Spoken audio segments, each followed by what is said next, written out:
Hello guys, स्वागत है आपका। आज के इस वीडियो में हम बात करेंगे कंप्लीटली कि अगर आप रिसर्च पेपर राइटिंग के बारे में सोच रहे हैं, रिसर्च पेपर राइटिंग के बारे में हेल्प चाहते हैं, गाइडेंस चाहते हैं, या फिर खुद से लिखना चाहते हैं, या फिर आप ड्राफ्टिंग में सपोर्ट चाहते हैं, तो ये वीडियो बिल्कुल आपके लिए। इस वीडियो में हम कंप्लीटली डिटेल में बात करेंगे रिसर्च पेपर राइटिंग के एवरी एस्पेक्ट के बारे में कि क्या क्या होना चाहिए एक रिसर्च पेपर राइटिंग में, या फिर क्या क्या होना चाहिए एक रिसर्च पेपर में साइंटिफिकली। उस पर हम बात करेंगे। आपको मैं डिटेल में हर चीजें दिखाने वाला हूं कि जैसे पहले क्या होना चाहिए, इंट्रोडक्शन कहाँ होना चाहिए, एब्स्ट्रैक्ट कहाँ होना चाहिए, मेथोडोलॉजी कैसे लिखना चाहिए, और क्या क्या पॉइंट्स होने चाहिए, सैम्पलिंग का भी यूज होना चाहिए, कुछ और भी चीजें होती है क्या, तो उसे आप इस वीडियो में हम शेयर करेंगे। चलिए इस वीडियो में आपको मैं वो चीजें डिटेल में आपको लेके चलता हूँ डायरेक्टली रिसर्च पेपर राइटिंग के एक स्टैंडर्ड फॉर्मेट की ओर, जहां पे आपको डिटेल में चीजों को समझने में हेल्प मिलेगा। अगर आप खुद से अगर नहीं कर पा रहे हैं तो आप हमसे कांटेक्ट भी कर सकते हैं 7004459007। इस पे आपको व्हाट्सएप करना है, प्लीज कॉल मत कीजिएगा, आप व्हाट्सएप कीजिए। If there is a need to take a call और डिस्कस योर टॉपिक और anything on call, we will definitely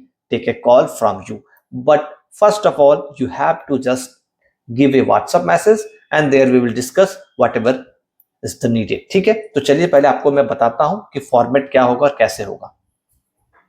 दोस्तों स्क्रीन पे और आपके सामने है अवेलेबल सबसे पहला जो टॉपिक है वो है टाइटल का। आपको टाइटल चाहिए, कंसाइज टाइटल होना चाहिए जो कि आपके पूरे रिसर्च पेपर को डिनोट करता हो। दूसरा आपको चाहिए एब्स्ट्रैक्ट। अब एब्स्ट्रैक्ट में भी दोस्तों आपको मैं बताऊं कि अगर आप इंटरनेशनल जर्नल के लिए राइटिंग कर रहे हैं तो एब्स्ट्रैक्ट आपका एक जो वर्ड लिमिट है वो अलग होगा, ठीक है। और अगर आप कोई नेशनल जर्नल है तो उसके लिए अलग होगा। और कई इंटरनेशनल और नेशनल्स में भी उनके अपने प्रिस्क्राइब्ड फॉर्मेट्स होते हैं, आपको उसी वर्ड लिमिट में आपको देना होता है, ठीक है। अब आगे हम चलते हैं दोस्तों, आपका है इंट्रोडक्शन। ये इंट्रोडक्शन पार्ट है, इसमें आपको बैकग्राउंड आपको लिखना होता है, प्रोवाइड करना होता है कॉन्टेक्स्ट या फिर बैकग्राउंड आपको इन्फॉर्मेशन जो आपका टॉपिक है जिस पे आप वर्क कर रहे हैं। उसके बाद आपको इसी के साथ जोड़ते हुए आपको प्रॉब्लम स्टेटमेंट को क्लियरली डिफाइन करना होता है कि आपको जरूरत क्यों पड़ी, या फिर आप कौन से ऐसे प्रॉब्लम है जिसको आप लेकर ये पेपर स्टार्ट किए हैं या फिर काम कर रहे हैं।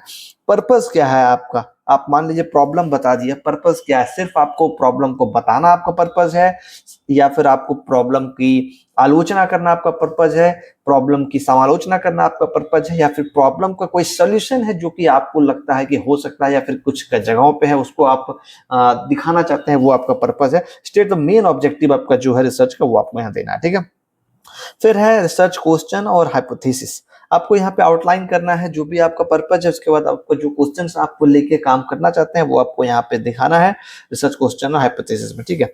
क्या सिग्निफिकेंस है, व्हाट इज द सिग्निफिकेंस, क्या महत्व है आपके स्टडी का, वो भी आपको थोड़ा सा यहाँ पे बता देना है, जिससे ताकि आने वाले समय में या फिर जो एज ए रीडर या फिर जो एज ए कह सकते हैं कि जो भी आप जर्नल में भेजेंगे एज ए रिव्यूअर, उन्हें ये समझ में आया कि हाँ वाकई में एट प्रेजेंट टाइम में इसे हमारे जर्नल में पब्लिश करने से ये इंपॉर्टेंस जो है काफी ज्यादा वैल्यूबल है, वो आपको यहाँ पे शो होता है।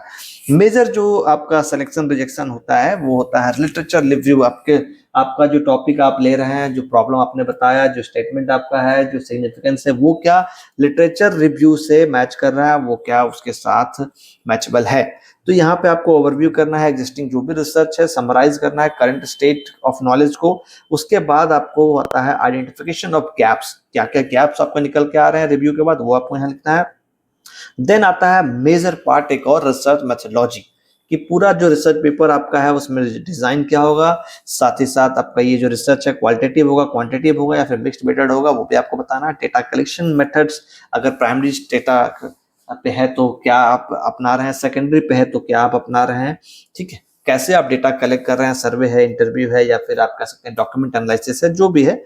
सैम्पलिंग आपका आप किस तरह से कर रहे हैं, वो आपको जो सैंपल पॉपुलेशन है, यूनिवर्स है, वो आपको यहाँ पे डिस्कस करना है। देन आफ्टर आपको डेटा एनालिसिस करना है, जिसमें कि आउटलाइन करना है methods for analysing the data collected. उसके बाद एथिकल कंसिडरेशंस, अगर आपने डेटा कहीं से कलेक्ट किया है और अब आपको स्वाभाविक है उनसे आपको सूचित सहमति भी से कहते हैं, आपको उनसे अनुमति या फिर उन्हें सूचित करना होता है, इन्फॉर्म करना होता है कि हम इसको यहाँ यूज कर रहे हैं, तो ethical consideration. Then after expected results आपको क्या क्या लग रहा है, जो हाइपोथेसिस आपने लिया था उसको आपको यहाँ पे टेस्ट करने के बाद और कैसे आपने काम किया एक्सप्लेन करना है, how the results could contribute to the field और एड्रेस द रिसर्च प्रॉब्लम। उसके बाद आपको यहाँ पे टाइमलाइन आपको एक बार दिखा कई जगह पे दिखाना पड़ता है कि provide detail timeline for the completion of each stage of the research from literature review to final, है ना। जब आप इस तरह की चीजों को काम करते हैं तो ये अब आपको लिखना कहीं नहीं है, ये यहाँ से जो चीजें मैं बता रहा हूँ ये सब आपको लिखना कहीं नहीं है। ये साथ ही साथ एक्सपेक्टेड रिजल्ट तो आपका जो आएगा वो तो आपको लिखना है, ये आपको लिखना नहीं है, लेकिन ये आपके माइंड में और ये आपके प्लान में होना चाहिए। साथ ही साथ एक बजट होता है, ये लिखना कहीं नहीं है, लेकिन बजट का मैं आपको बता दूं, स्कॉपस के लिए जब आप पब्लिकेशन के लिए जाएंगे ना और मैन्युस्क्रिप्ट को जब आप ऑर्चिड पे आप सबमिट करने के लिए जाएंगे या फिर पर्टिकुलरली किसी इंटरनेशनल जर्नल में पब्लिश करने के लिए जाएंगे, तो वहां पे आपको बजटिंग का ऑप्शन होगा, फंड का ऑप्शन होगा, जहां पे एस्टिमेटेड कॉस्ट आपको क्या कितना लगा, और कई ऐसे रिसर्च पेपर्स हैं जिसके लिए बकायदा फंडिंग होती है। और then after with the help of that fund वो डेटा कलेक्शन होता है और वो रिसर्च पेपर को पब्लिश करने के लिए आपको लिखा जाता है, ठीक है। तो वो जो आपका डिटेल्स है, कई यूनिवर्सिटीज है out of India, in India also there are many agencies like आप कह सकते हैं एनजीओस है, या फिर पर्टिकुलरली मानिए ना कि आप किसी कंपनी पे रिसर्च पेपर लिख रहे हैं, तो अब उस कंपनी से अगर आप टाई अप करते हैं, उस कंपनी से आप पीआरओ के थ्रू बातचीत करते हैं, then after they will bear your cost for the writing, for the collection, for the everything for your research paper, ठीक है। तो फंडिंग सोर्स जो भी आपको मेंशन करना होगा, और जब आप पब्लिकेशन के लिए जाते हैं तो वो पूछते भी हैं कि क्या पब्लिकेशन के लिए कहीं से आपको फंडिंग मिला है, वो आपको यहाँ देना होता है, ठीक है। देन आफ्टर रेफरेंसेस जो भी आपका फॉर्मेट सुटेबल है as per your discipline, APA, MLA, Chicago, whatever, और अपेंडिसेस इफ एप्लीकेबल है तो ये आपको लगाना है, ये आपको लिखना है, ठीक है। इंक्लूड करना है इसमें materials that support your proposal such as survey instruments, consent forms और डिटेल डेटा कलेक्शन प्रोसीड्यूर्स।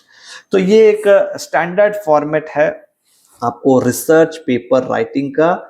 और ये रिसर्च पेपर राइटिंग आपको कह सकते हैं आप, चाहे कोई भी जर्नल हो जो कि साइंटिफिक जर्नल कह सकते हैं, साइंटिफिक वे में पब्लिकेशंस करते हो या फिर किसी भी तरह से करते हो, तो इस प्रोसेस को या फिर ये जो पॉइंट्स है इनको कवर करते हैं।